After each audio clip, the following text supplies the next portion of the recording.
Alors, bonjour à tous et à toutes. Bienvenue aujourd'hui.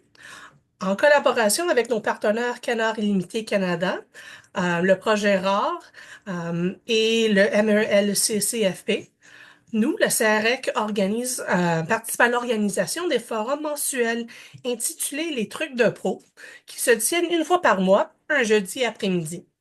L'idée des forums est de favoriser et faciliter la discussion entre les acteurs et les actrices en restauration et de permettre aux participants de poser des questions à des experts et expertes dans ce domaine.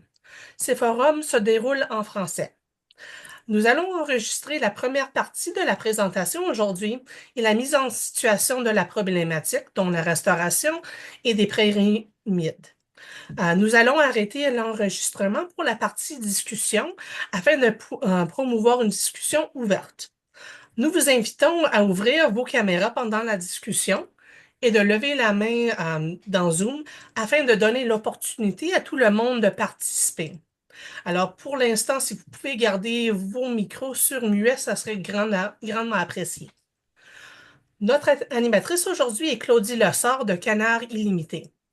Claudie Lessard possède 36 ans d'expérience comme technicienne en biologie senior, œuvrant principalement à titre de chargée de projet de restauration et de protection des milieux humides. Elle a acquis une vaste expérience dans la planification, la mise en œuvre et la réalisation des sites de conservation de milieux humides au Québec. Alors, Claudie, je vous passe le micro aujourd'hui. Parfait, ben merci beaucoup. Merci beaucoup, Shana. C'est apprécié. L'invitation est grandement appréciée. Ce que j'avais le goût de faire avec vous cet après-midi, c'est vous présenter un des projets sur lesquels j'ai été chargée de projet.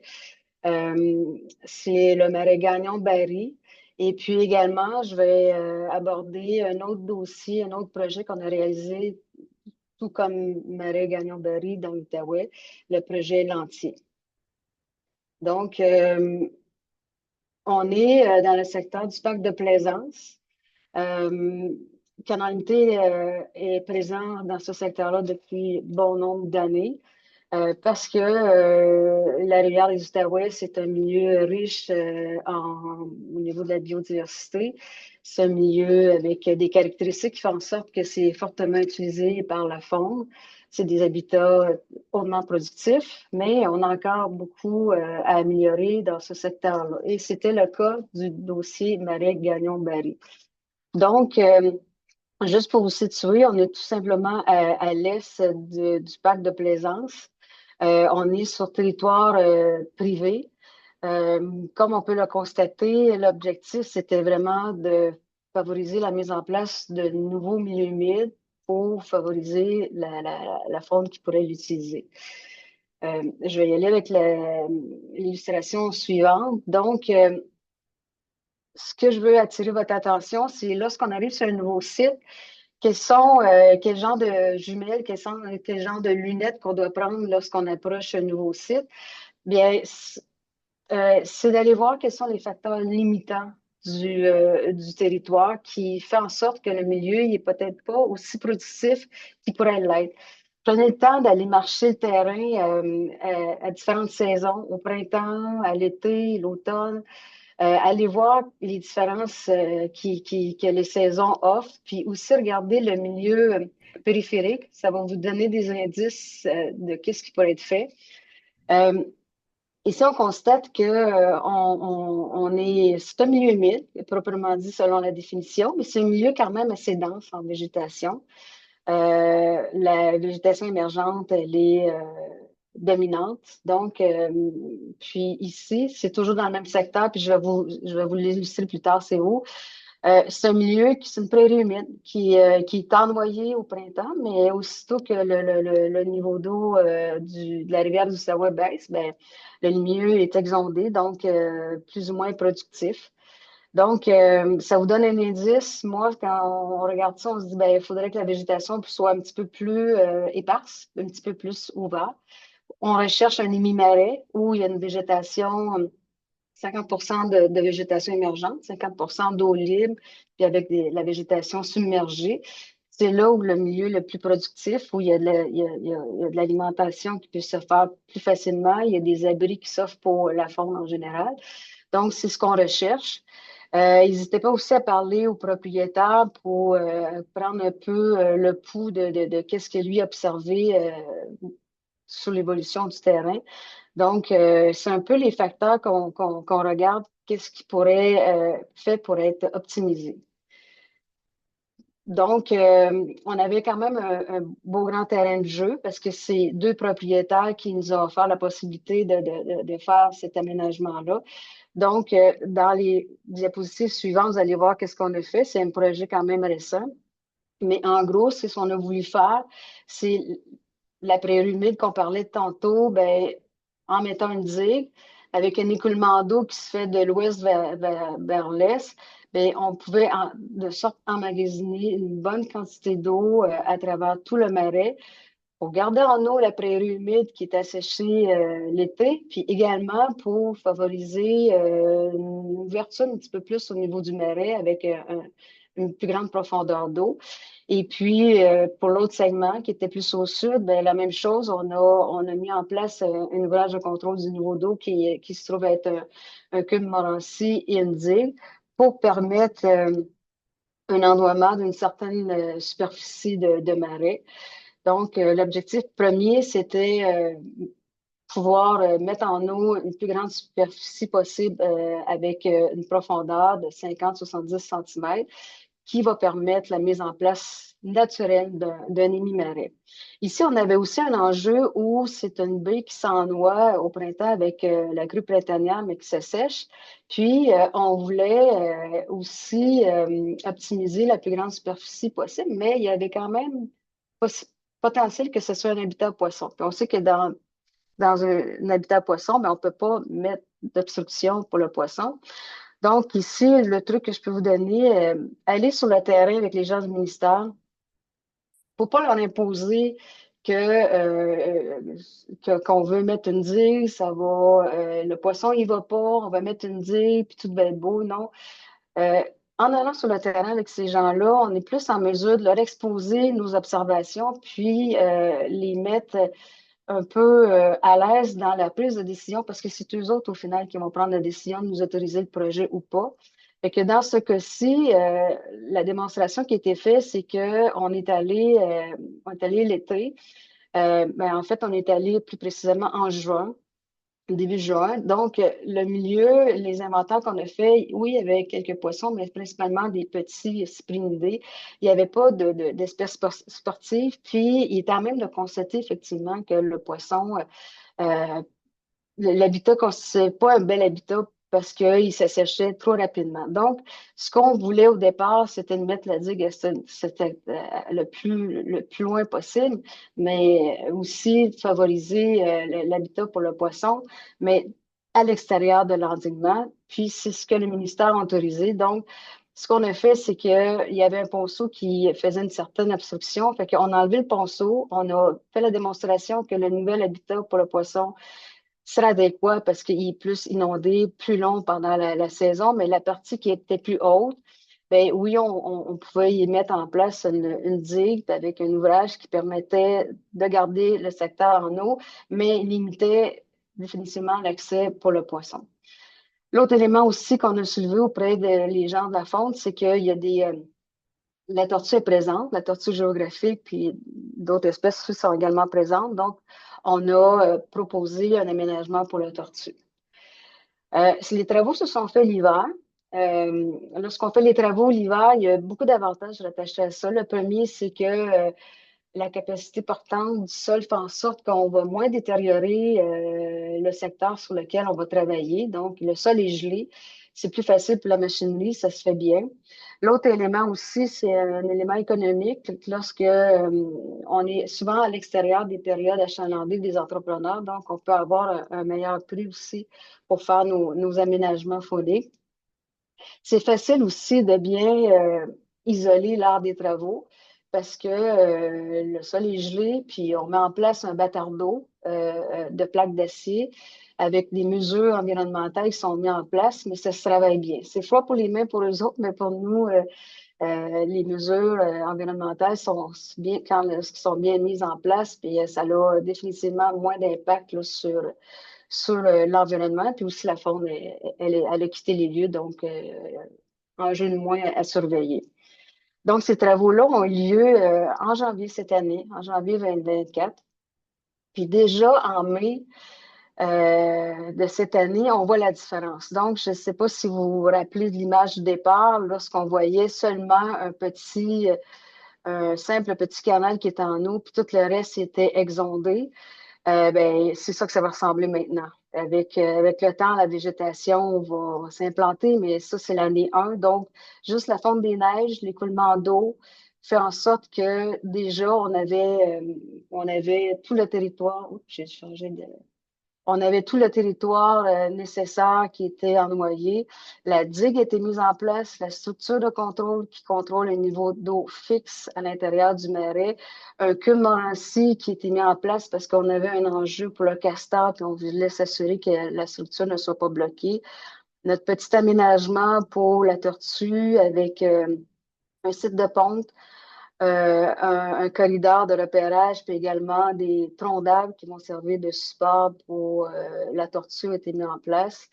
Là, on y retourne. Quand on fait les travaux l'hiver, mais il faut retourner au printemps, au début de l'été pour juste finaliser les travaux. Donc, le terrain était remis à niveau, toutes les mesures comme le matelas de protection des sols à nu ont été mis en place. Puis déjà, on peut voir dans la partie où le marais était dense en végétation, on voit déjà beaucoup plus d'ouverture. Donc, on peut s'attendre que le milieu qui était pas utilisé par la sauvagine, par les tortues, les grenouilles, ben, à partir de l'année 1 de la mise en place de l'ouvrage, déjà, on peut voir qui va être utilisé. Toujours dans le secteur de l'Outaouais, un autre exemple d'aménagement qu'on a fait, c'est le projet Lantier. Je vous donne un indice ici, c'est des anciennes terres agricoles laissées à l'abandon, puis c'est une propriété de canalité que maintenant on fait plus du pâturage, mais c'est des parties qui sont plus hautes, des parties qui sont plus basses, plus hautes, plus basses. Donc, dans la partie plus basse, ben, on a mis en place une digue pour garder en eau une surface pour permettre la sauvagine de l'utiliser et les autres espèces, comme j'ai mentionné précédemment. Mais déjà, vous voyez que déjà dans la même année, parce que c'était construit ça en novembre 2021, au printemps, ça avait l'air d'être ça. Puis déjà en septembre, regardez la végétation qui s'implante déjà. Sachez que les graines les graines comme au niveau des émergentes, on pense à la quenouille, sont là, sont en dormance, sont présentes, ils attendent juste le bon moment puis les bonnes conditions pour apparaître. Donc, une fois qu'on a mis les bonnes conditions, la végétation revient. Laisser aller la nature, c'est pas nécessaire d'implanter, de coloniser avec des plantes aquatiques. Quand on travaille déjà dans un périmètre d'un milieu humide, lorsqu'on fait évoluer le milieu vers un marais, ben, la végétation présente va évoluer vers une végétation plus de marais. C'est ce qu'on fait depuis une trentaine d'années au Québec. C'est ce genre d'intervention-là qu'on fait, c'est-à-dire qu'on ne va pas nécessairement ensemencer, c'est la nature qui fait en sorte que les plantes vont prendre place. Toujours dans le même secteur, c'est un autre segment, fait qu'on peut voir la digue qu'on a mis en place, c'est les travaux en novembre. Puis déjà l'année suivante, la végétation de la digue s'est bien revégétée. Euh, Encore là, règle générale, ça va se revégéter naturellement parce que lors des travaux, on va prendre soin de mettre de côté la terre végétale à l'emplacement qu'on fait les travaux, de faire nos travaux, la digue, la façonner, la dimension, la hauteur nécessaire. Puis par la suite, on remet la terre végétale. Puis au besoin, il y a un ensemencement d'espèces indigènes qui va être fait. Mais si on fait bien les choses, la végétation de la digue va bien se coloniser. Puis la végétation aquatique, même chose au niveau à l'intérieur du marais. Fait que vous voyez un portrait avant-après. Euh, Toujours à l'entier. Juste pour vous donner une référence, vous voyez vous voyez bien ici, je vais juste danser mon écran. Vous voyez bien pour bien vous situer, les bâtiments qui sont ici, c'est les mêmes bâtiments qui sont ici, mais le paysage a été transformé avec plus de marais, puis qui ressemble plus au baie de la rivière des Outaouais. Fait que maintenant, on voit un ensemble de segments qui ont été réalisés grâce à la mise en place d'ouvrages de contrôle. C'est des petits ouvrages de contrôle, c'est des digues avec des déversoirs en enrichissement. C'est quelque chose qui se fait simplement, mais on a optimisé toutes les parties qui étaient plus basses. On a mis un ouvrage de retenue d'eau. Avec la fonte des neiges, ben, le milieu s'est rempli. Fait que je voulais juste terminer en vous disant, puis ça peut être aussi dans le cadre de notre aussi atelier.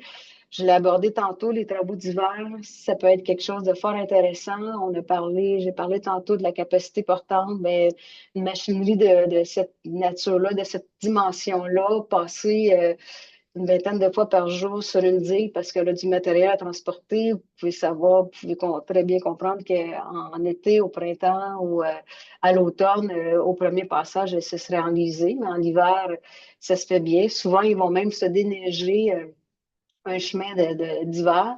Ils vont le laisser geler, puis ils vont juste circuler dessus. Puis lorsqu'on arrive l'été suivant, on réalise même pas que la machinerie a passé à ce secteur-là. La mise en place de batteurs d'eau, ça aussi, des pipelines, que ce soit des plaques d'acier ou des pipelines d'acier.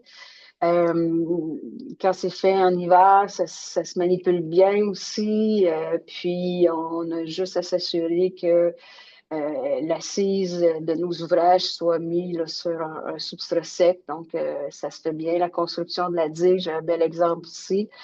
Même chose au niveau, si on a une tranchée à faire, si on doit mettre à l'intérieur d'une digue existante une membrane, une géomembrane qui permet d'imperméabiliser la digue, ben, c'est beaucoup plus facile parce que c'est gelé, le sol est gelé, c'est plus sécuritaire pour les ouvriers.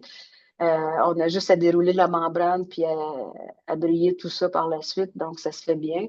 On a même la possibilité en hiver de se faire des ponts de glace, donc c'est quelque chose qui peut être fait, qu'on a fait secteur Marguerite-Diouville.